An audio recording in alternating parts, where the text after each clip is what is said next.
Alright, so Jesus had died on Friday. Now, after those 3 hours, the lights did come back on. It didn't stay dark. But I like to keep the lights off for two reasons. One is that the darkness symbolizes sadness, and the light symbolizes God's victory. So we're going to get to the light in a minute. The other reason is when we're coming, it's not quite dawn yet on the third day. Dawn is when the light first comes on, the sun comes up. And several ladies who had been Jesus's friend um, while he was alive decided that they were going to go to prepare the body. That means put some special spices on it to help protect it. But they were wondering to each other, how were they going to roll away the stone for the tomb? But something happened on dawn when the sun rose on Sunday. At this time there was another earthquake. The ground was shaking. The guards, who were very tough men, fell down like they were dead, as an angel came and rolled away the stone from the tomb. And when the angel rolled away the stone, Jesus was no longer there. The grave was empty. Jesus was no longer dead in the grave. Now remember, Jesus' friends still don't know anything. The women are going wondering, how are they going to roll away the stone? The disciples are hiding because Jesus has just been arrested and they might be next. So the women get to the grave, and they see a man there dressed in white, and he says, Jesus is risen, just as he said he would. Because way back when Jesus was alive, he told them that he would die and would rise again on the third day. He died on Friday, Saturday, Sunday.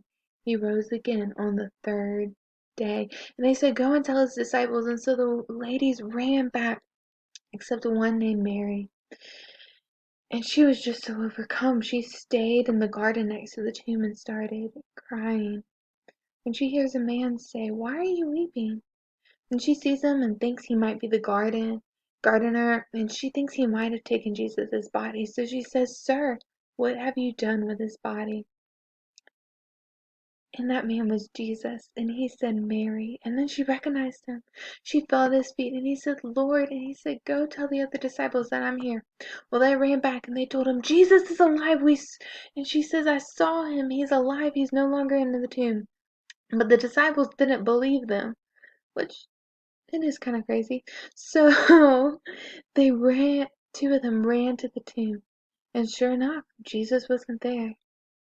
Then, while the disciples were in an inside room, all the doors were locked so soldiers can't come in, and all of a sudden Jesus appears, and he's alive.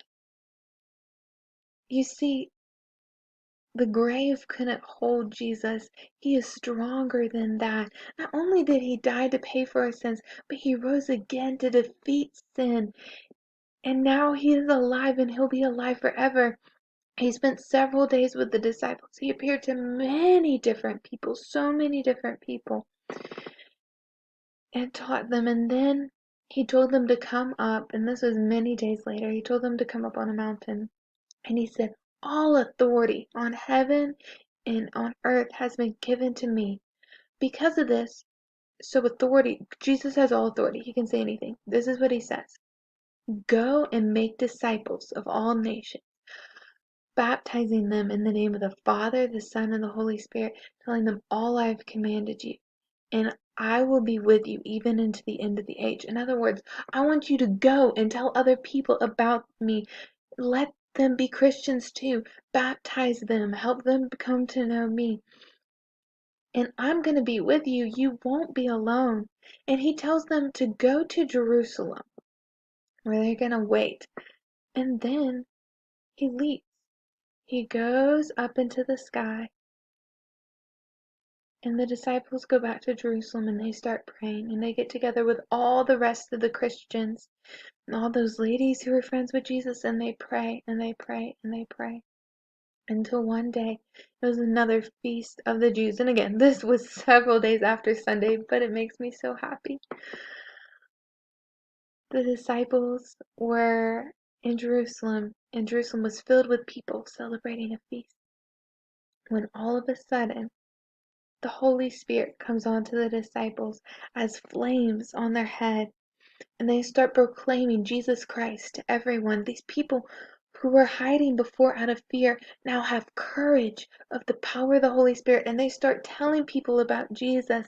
And they go over, and Peter and so many of the other disciples start telling about Jesus, and all of a sudden, the word of Jesus and how he can save people from their sins and how he died on the cross and rose again on the third day started spreading throughout the whole world. And that's how we, after people told people who told people who told people, now we in Birmingham, Alabama can know about it. And if you trust in God, remember, if you confess with your mouth that Jesus is Lord, that means you say, Jesus, I want you to be my boss. I'm going to follow and obey you. And believe in your heart. Believe it for a fact. Put your trust in it, that God raised him from the dead, because this happened. It's not just a story, it really happened. Then you will be saved from your sin. And that's the great news of Easter. That's the great news of Sunday. That is what we are celebrating on Easter. So I hope you have a great Easter Sunday. There's a tradition in the church where, to greet one another on Sunday, somebody says, "He is risen." The next person responds, "He is risen indeed." So, happy Easter, and He is risen.